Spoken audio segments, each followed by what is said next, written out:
First of all, I want to say hi to all my audience. Wrestling is always a risk. It's a high-risk activity.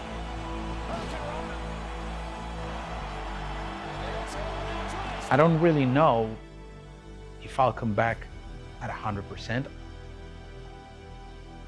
Get ready and then stay ready, because I know you're gonna see a lot of me. I tore my tricep.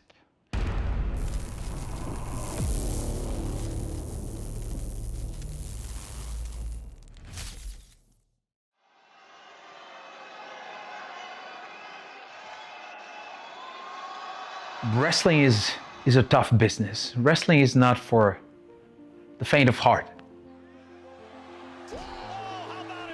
I will kill myself out there just for your entertainment. You have to do this because if you want to. This is dangerous. It will rip you apart, but it will give you everything you want in life. It will put you down on your knees, right there at the edge of the abyss. But it will lift you up to the skies when you go out there at WrestleMania and face Rey Mysterio. You'd need to chop my arm off. You'd need to chop my leg off. You'd need to poke my eye out, break my neck, kill me. Because I'm here, because I love it. And no amount of injuries will expel me from this. I will always come back and tell you a story somehow, some way. My story, I'm a second generation luchador.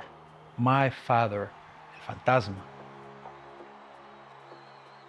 If you see back there, upstaging me, is my legacy.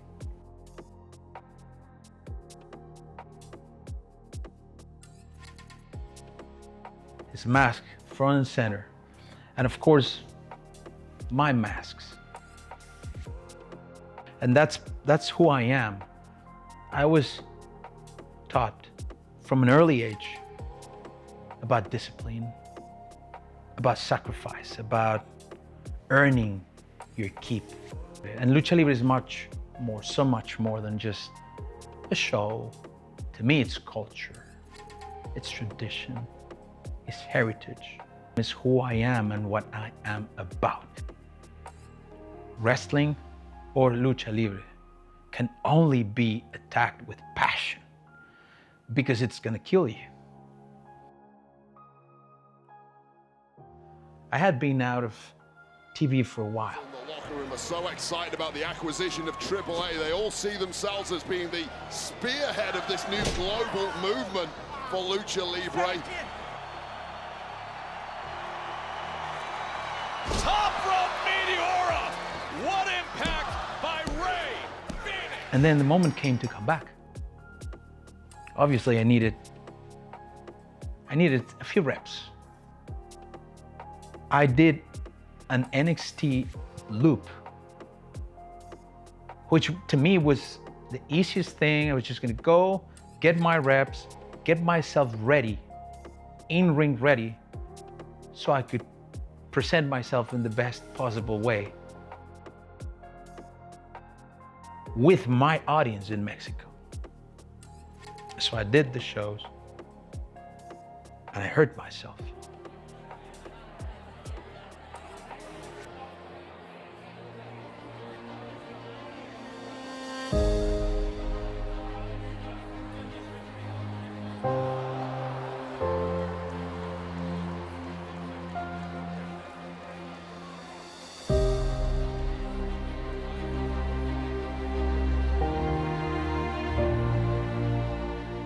At the beginning, I thought it was just my elbow. You know, and it was just my bursa that came out. It was inflamed. I don't think much of it. I just kept doing my thing, kept getting ready for my comeback in my country, in Mexico. But this wouldn't go away. It would remain swollen and swollen and swollen, and a few bruises around. And so I got a little worried. And you know, if you're a luchador out there and you're watching this, if you're a wrestler and you're watching this, or if you're an athlete and you're watching this, you want to compete. You don't want to not be a part of something because you're hurt. And so I just thought this wasn't any major thing. Of course, that was not the case. The inflammation wouldn't go away. And so an MRI disclosed that, in fact, my tricep was torn and retracted. And because it was retracted, I never realized that it wasn't there. So now I had to go out for surgery. And mind you, now I'm thinking I'm gonna go down to Mexico, I'm gonna take AAA by surprise. Y le han echado la mirada al campeonato latinoamericano. Como lo dije, este año es de oportunidades y el reto es para cualquiera. Bienvenido, fantasma. ¿Qué? ¡Es el fantasma! ¡El hijo del fantasma! ¿Sí será? Ya le ofreció la mano y se la ha dado. Con esta máscara que está de nuevo aquí. Le estaba diciendo algo al oído. ¿Qué? ¡Oh! ¡Lo conectó! ¡Derechazo!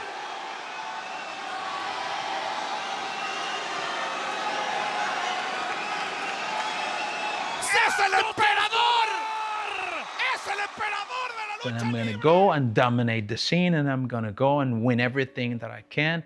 And I'm gonna bring it back, and I'm gonna show everyone here what lucha libre is about.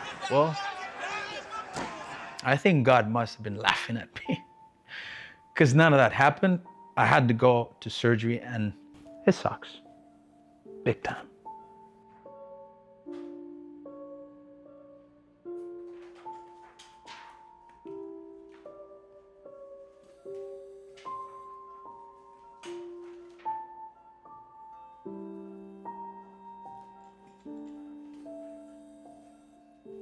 I think that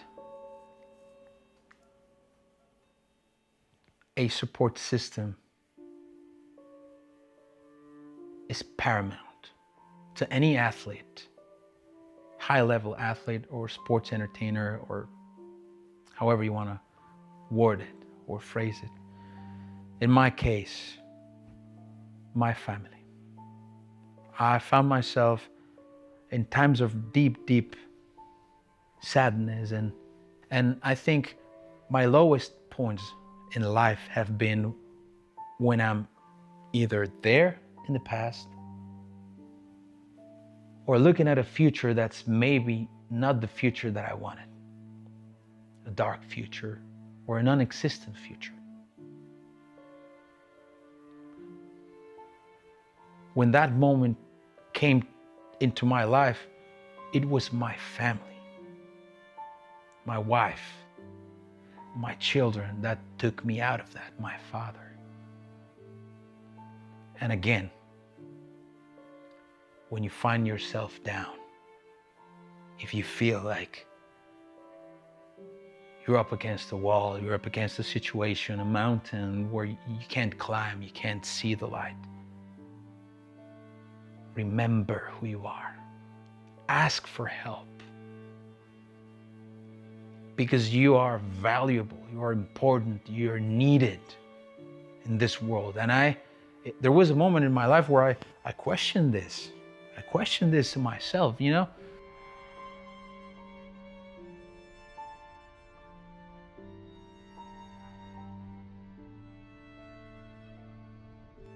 But it's your family, your people that's going to remind you that.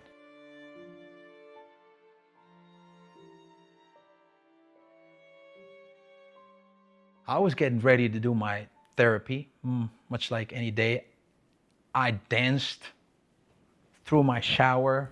I was singing and I was tending to my artistic vein.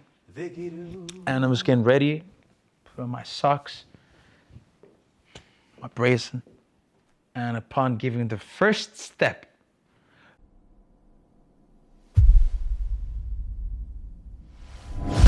I could see both of my feet because I was already going down. I landed directly on the elbow, on the surgical elbow.